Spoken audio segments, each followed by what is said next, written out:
Alright Syndicate, before you boot up Active Matter, hit pause on that download. This ain't your grandma's Tarkov. This is a Tarkov stalker mashing, sprinkled in with a little SCP horror, all mixed together with that Gaijin gremlin monetization. This video is going to be your survival guide to the game. It's going to tell you all about that multiverse of madness. It's going to talk about some of the stuff that's going to make you rage quit. It's also going to talk about why it's a good time to purchase the game and jump into that closed access. You get 10% off and also some free shit. So, before the flower pot men eat your face, let's jump right in. This is Active Matter. All I'm offering is the truth, nothing more.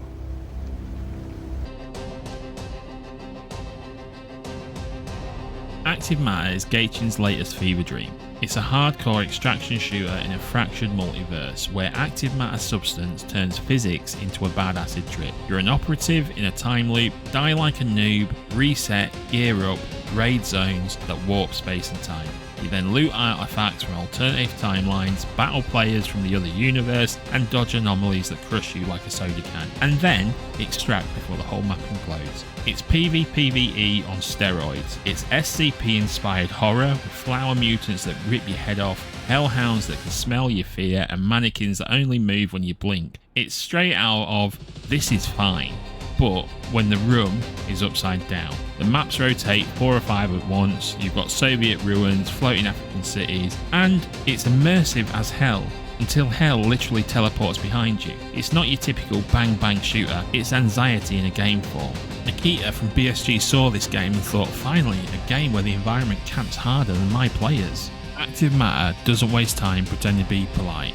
The loop is simple Tarkov. You gear up at your Monolith base, think hideout, but less IKEA furniture and more quantum cult shrine. Drop in solo or with a 3-man squad, aka Budget Ghost Recon style. Your job, complete storyline contracts with cash, XP and Monolith tokens, and maybe snag a few artifacts or blueprints before you get folded into Monster Chow.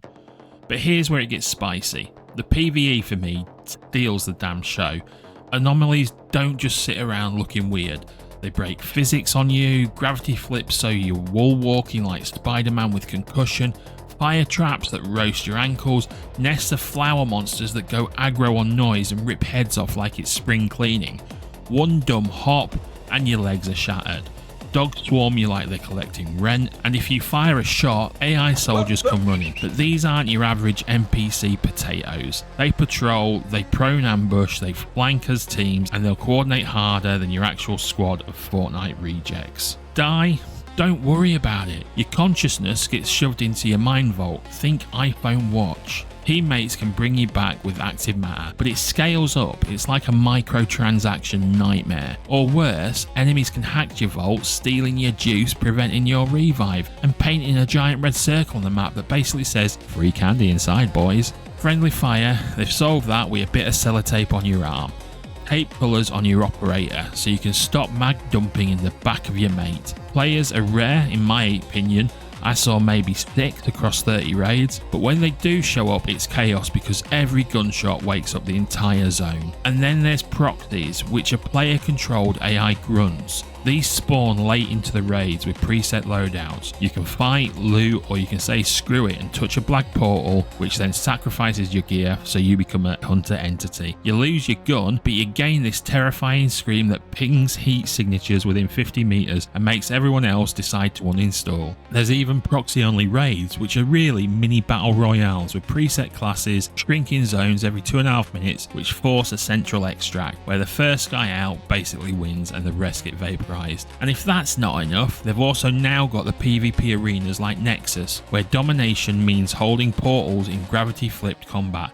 Yep, you're going to be upside down mag dumping like Spider-Man. Vehicles, jeeps, quads, all in normal raids with hidden loot stashes and drive out extracts. You've also got tanks and helicopters. This is absolutely crazy. Saved for syndicate confrontations. Massive group PvP battles over active metal sources. Extracts aren't static either. They're timed, quest locked or dynamic. They shift around mid-raid just to roast the campers, guarded by invisible entities that act like ghostly nightclub bouncers. And stash insurance, forget it. Secure containers are consumable. You can teleport loot home when you die, but your container destroys itself. No infinite Tarkov cheese here, people. It's a financial risk every single raid. So yeah, imagine Hunt Showdown if the monsters voted to unionize and their first motion was to grief you harder than your teammates. That is fucking active matter. Right, let's talk guns and gear, because if weapons suck, the game's going to be dead on arrival, faster than Ubisoft can kill a live service. Now, during beta, the arsenal was streamlined as hell. No Tarkov Excel spreadsheet ammo charts or 47 Lego pieces to build a rifle that still recoils like a jackhammer. Guns had their stats up front, attachments were basic, muzzles, scopes, suppressors. That's it, clean, simple, no bullshit. Ammo followed the same vibe, a few easy to understand, AP rounds teased for the future, but now it's pick a caliber and blast. None of that, oh you bought hollow points to an armor fight, skill issue. But here's the thing. This is Gaijin, the same people who took Streamline for fun in War Thunder and turned it into a spreadsheet simulator premium edition. So don't be shocked where it starts up simple but ends more bloated than Modern Warfare. Still, the actual lineup slaps, and these are some of the guns that I tried. The TKB 022P, Soviet plastic bullpup, AK prototype, looks like a melted Lego, shoots like a laser. Scorpion Evo, Czech SMG, tiny but spicy. Hold that trigger, watch your dignity vanish. The Barrett M82A1, the 50 cal doesn't just kill you, it kills the guy behind you, his car and his mortgage debt. Hunting crossbow, this is when you want to LARP as Legolas in hell. Silent, deadly, humiliating. My favourite was the Stayer AUG, the 1970s future gun. Robocop chic, still in service, still looked fresh. There were flamethrowers, LMGs, shotguns, raid-only exotics. Basically everything you need to cook a zone when stealth doesn't cut it. Armor was kept simple as well. Steel plates if you're cheap, premium if you're rich. Quality of life actually slaps. Auto buy for the empty slot straight away. Hover over a weapon and it highlights all the compatible gear. Tarkov veterans, I know you're weeping here. Then there's Chronogenes. These are DNA perks you graft onto your operator. One core gene defines your playstyle, then you stack 4 secondaries, faster ADS, more stamina, heavier carry away, even jump height boosts like X-Men. Even jump height can be boosted. It's like X-Men powers minus the spandex. But you don't expect Tarkov's health micromanagement. No bleeds, no fractures, no permanent limps. You get shot, you heal, you move on, simple. Gunplay itself was optimised and weighty. Smooth on the 3060, animations are solid. Smooth on the 3070, animations are solid, but recoil was a bit jank. Full auto tilts your view to the floor like your operator's just given up. Single fire dominates outside of close quarters, and sometimes bullet arcs are just like firing muskets. That's enlisted DNA poking through. Bottom line, active matter arsenal is authentic, punchy and recognisable. Just enough weird prototypes to keep things spicy. The question is whether Gaijin keeps it streamlined. Or drowns it in War Thunder style grind, and that's the real extraction theory. And that's the real extraction question.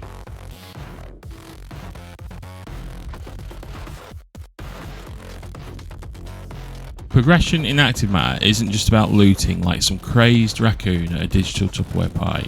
It's about your Monolith hideout. Think Tarkov's hideout without all the timers that make it feel like a Skyrim loading screen. It's about progressing to the end game.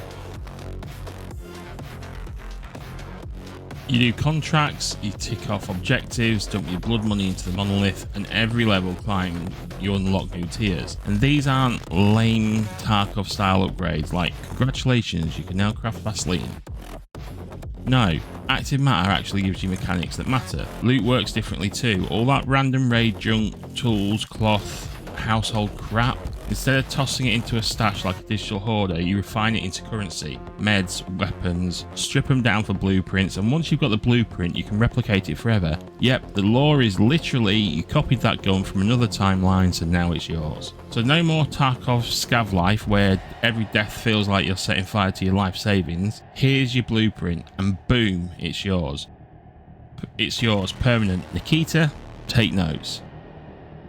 And as you climb, the Monolith stops being a shack with duct tape on the windows and turns into a military-grade nightmare factory. We're talking attack choppers, tanks, robo-dogs, all the kind of stuff that makes Battlefield blush. Why just extract loot when you can fucking extract an Apache helicopter? Customizations here too. You can deck out your hideout with trophies, cozy flexes, all the little... Look mum, I made decorations. Operators can rock headgear, masks, camo, watches, you know, all the small details that make your corpse look fabulous when you bleed out in a ditch. Some of that's post-launch, but hey, the drip is coming. And it's not just idle upgrades. You've got a gym, not Tarkov watch your PMC squat for 8 hours maybe, get +1 strength. Nah, this is for tweaking your Chronogene buffs. Want to run faster, jump higher, basically turn into Neo from the Matrix. The gym's your plug. You've also got a firing range for your weapon tests and Nexus maps, PvP domination fights over portals. Basically, king of the hill, but the hill is a quantum anomaly that wants to delete you from existence. Fun times. Oh, and the T is the syndicate system. Think Tarkov's USEC versus Bear, but instead of which patch looks cooler, it's an interdimensional cartel warfare. Player factions fighting over active matter sources, alliances, betrayals. It's like EVE Online and SCP had a massive fight and then made up and kissed. Now here's the spicy part, the end game. Maxed out your monolith and the server literally asks, hey guys, wanna nuke the universe? Players vote to harmonise reality. Enough votes and boom, the server is wiped. Not some dev mandated Nikita tantrum, this is community driven apocalypse. Imagine everyone agreeing, burn it all down. It's like Doomsday Clock, but run by a Discord poll. And before the reset, you've got a large PvE dungeon, full-on Destiny-style raid and strikes. Squad up, dive into the weirdest zones, fight monsters that look like SCP fanfiction rejects, and hopefully come back alive. Bottom line, active matter progression isn't about grinding stash size or creating toothpaste. It's about flexing your monolith, shaping your world, and literally deciding when the wipe happens. Tarkov makes you suffer through wipes. Active matter lets you vote for the end of days. That's mental.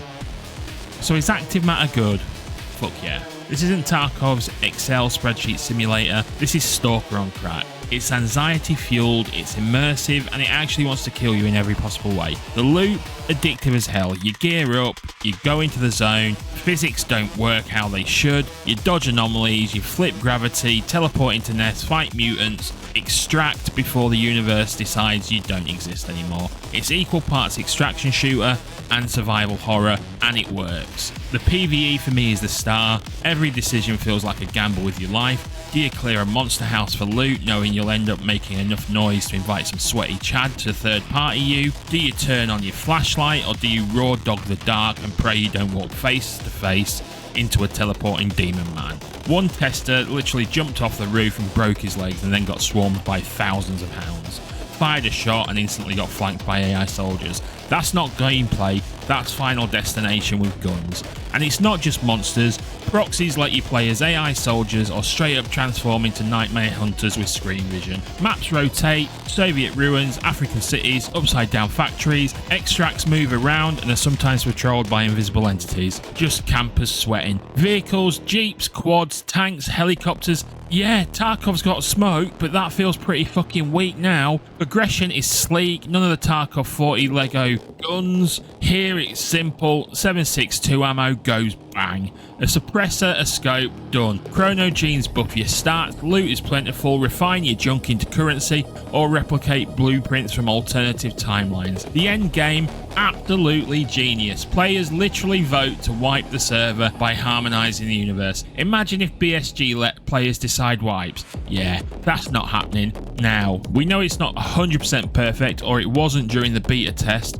Sometimes the gunplay felt a little bit like firing an automatic musket. There was a little bit too much recoil sometimes, too much screen shake. There was also too many Naruto dashing enemies. Quests can feel a bit like fetch and kill filler. Ammo weighs as much as a small car, and there's no Tarkov-style health depth, so no fractures, bleeds, limping. It's clunky, but that was beta test clunky, so most definitely fixable. Here's where things get a bit spicy. Gaijin didn't make this free to play, so it's a premium to buy title, which means fewer cheaters. Revolutionary, I know. If you want to hack, you actually have to buy the game first. That alone gives raids more weight because everyone has skin in the game. And the real monster isn't the mannequins or the hellhounds, could be the Gaijin monetization team. But it looks like they're going down a different route with this game, so hopefully it doesn't turn into that War Thunder spreadsheet simulator. The premium edition active matter already has 3 currencies, so while that's worrying, if they keep it clean, this could be genre defining. If they slide into raid loot and ammo purchases, the risk versus reward could be dead. Price wise, here's what you're looking at in the UK. The standard edition at the moment is $24.99. With discounts, the advanced edition is $35.98, premium edition $58.47, and elite squad edition is $89.96. There's lots of different stuff with those different purchases, but the standard edition is pretty decent at $24.99. I'm impressed with that. The big risk, marketing for this game is ambitious. I feel Gaijin's been too quiet. You can build the scariest extraction shooter in years, but if no one's heard about it, it's just another ghost in the machine. So final verdict for me, active matter is good, really fucking good. It's fresh, it's terrifying, it's got progression that actually respects your time, and an end game that could change the genre. The only thing scarier than the anomalies is Gaijin's history. If they promote it properly and if they resist the cash shop goblin, this game could finally be the one that nails the marriage of hardcore extraction and true horror. And if not, well, it's another name on Gaijin's storefront. And that's where I'm at with active matter. I'm thinking of jumping in to stream this and crank out some more videos, so let me know in the comments, will you be playing it? Are you buying it? Or do you see red flags that could hold you back? What's your concerns if you've got any? And I want to hear from you. I'm proper looking forward to this, and I really want to get in those vehicles because they look cool as fuck. What do you want to see from this game? And hey, if you don't feel like subscribing today, just do me a solid, smash a like, drop a comment, or even click through and watch another video on the channel. Every bit of support helps me grow and get this content out to more people. Thanks for hanging out, peeps, and I'll see you in the anomalies. Bye.